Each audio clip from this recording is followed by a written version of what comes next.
I'm on what's called leave without pay. They are genuinely counting on mass confusion, which then equates to mass compliance, off on what's called mental stress leave, never going back there. Awful, abusive, useless agency, worthless, and now they're just enforcing tyranny. It's unacceptable and it has to stop. The main thing I want you guys to remember is to treat the Public Health Agency of Canada like they're invisible. It's becoming more and more common, okay? This is outrageous, seeing how scared Canadians are to come home. Is so many people are confused about what to do if you're already in another country and you're worried about being denied boarding, okay? Denied boarding to get on your flight to fly home to Canada if you don't have the ArriveCan app installed on your cell phone.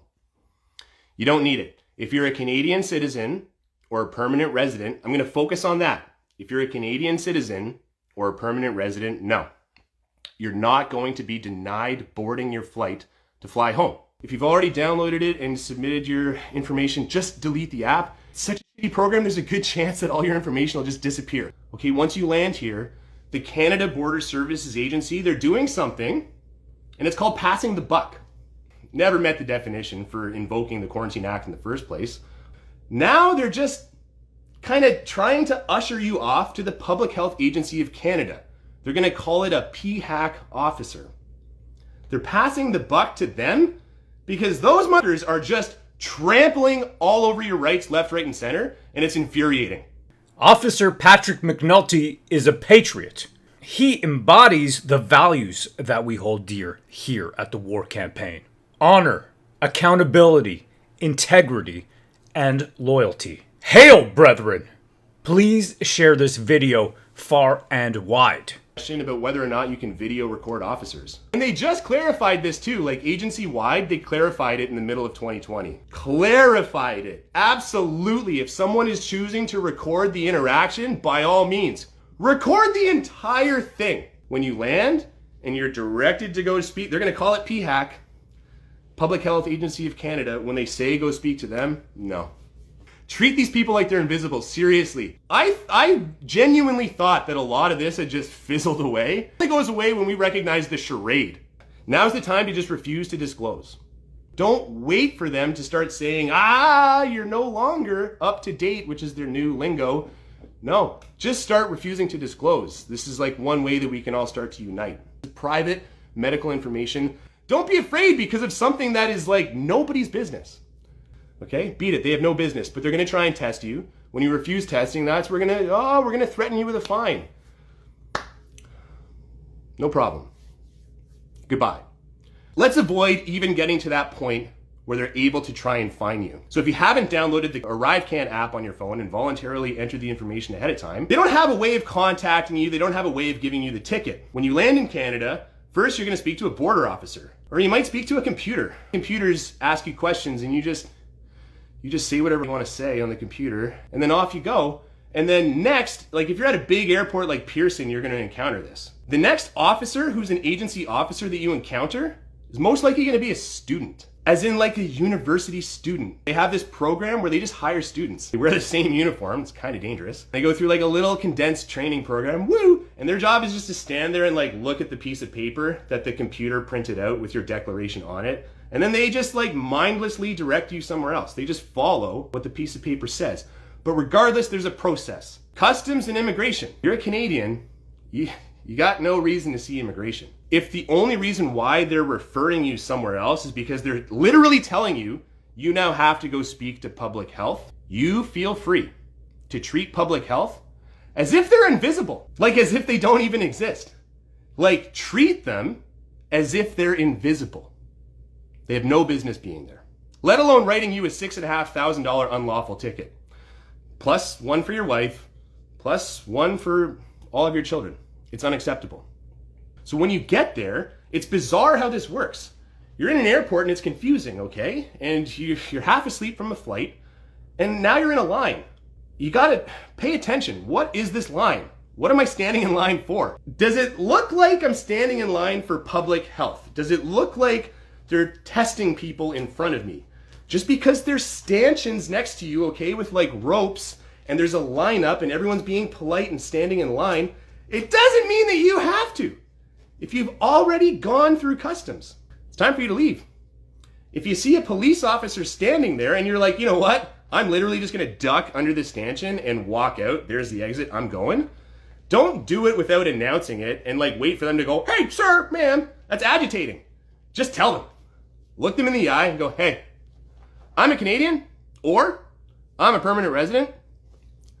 I'm going home. Thank you, sir. Have a good day.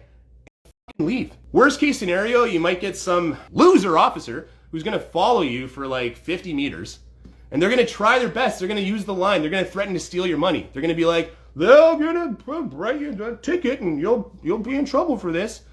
Yeah, whatever. See you later. Send me the ticket. You don't have my address. You don't have my phone number. Your passport, this is another thing that confuses people. Your passport is your bio data. Like the color of your eyes, how tall you are, your place of birth, your date of birth. It is not your up-to-date phone number. It's not your address. It's none of that.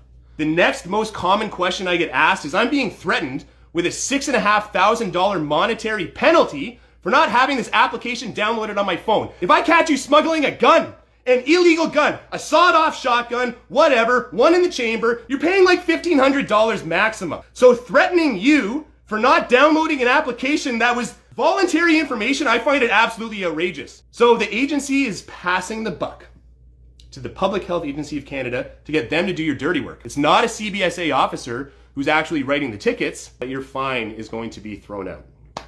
Okay? You can kind of avoid the fine. There's a way to do it, but you gotta then pretend that you're gonna quarantine, right? You gotta use your mouth to just say the sounds like, yeah, I promise I'm gonna stay at this random address that I just gave you. Then you're gonna have to actually give them a phone number because they might call you. Here's the phone number. If you wanna call me every day for 2 weeks to just make me pinky promise every day that I'm staying put and that I'm using a separate bathroom and all the shit that you have to say to them, yeah. Or you could just say, yo, hit me with that ticket. I don't care. It's entirely up to you. It's just there are strategies that you can play. And they've got no counter strategies, zero, okay? They are genuinely counting on mass confusion, which then equates to mass compliance because you're just confused and don't really know what to do. And countless officers are just so beaten down in the field, they're being abused at this point. And they're not appropriately briefing officers. They're not being appropriately briefed on any of these changes. Any of these OICs, Order in Council, all of it. Things have changed so much from the beginning of 2020. Their legal justification for violating everyone's rights, left, right, and center, it's just like a crashing plane at this point. So unfortunately, yeah, it sucks. Some of you officers who are choosing to side with tyranny, you're gonna get caught on tape just making a fool of yourself. This is way above everyone's pay grade. I'm crossing the land border once I provided the first officer my passport and they tried to direct me to go inside. If I ask, am I being detained, and they say no, can I just drive away? Yeah, it's a tactic, okay? You need to clarify what you're being referred for. Most likely they're just gonna tell you it's to go inside and speak with P-Hack. And if they hold onto your passport, See, if that's why I'm being referred inside, I refuse. Please give me my passport back and record it. Get them to doubt themselves. So many of these officers are hiding behind Quarantine Act, and then when they're on camera, they're like, I didn't study the 10,000 emails that I receive on a daily basis with all these random changes. Go travel, live your life. Best of luck. God bless you all. I love you. My name is Rohan Kumar Pall. I live in Ottawa with my wife, mother, and 5 children. That is cool. If you like this content and you think it'll help get the word out and make a difference, then please share it out. I have a comic book company, and that's where the name War Campaign comes from. Media has become degenerate. Films, movies, comics no longer stand for heroic ideals. We decided to do something about it and created the Vestige and Bullet Maker series. We say "Hail freedom" for a reason, because the world needs a little more honor, accountability, integrity, and loyalty. Hail, brethren, and hail freedom!